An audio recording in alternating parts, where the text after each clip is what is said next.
அனைவருக்கும் வணக்கம். ஒரு நாள் ஒரு நிமிடம் ஒரு தகவல் பகுதிக்கு ஸ்ரீ வியாச ஜோதிடம் தங்கள் அனைவரையும் அன்புடன் வரவேற்கிறது.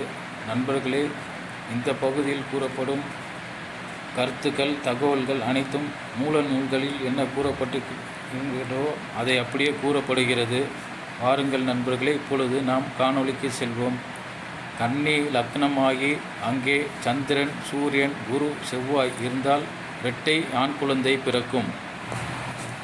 கன்னி லக்னமாகி கேந்திரத்தில் குருவும் சூரியனும் இருந்தால் இரட்டை ஆண் குழந்தை பிறக்கும். நண்பர்களே, இந்த ஜாதகத்தில், உதாரண ஜாதகத்தில் ராசியில் குருவும் சனி பகவானும் தனுசு, அதாவது கன்னியின் கேந்திரத்துக்கு இருக்கின்றனர்.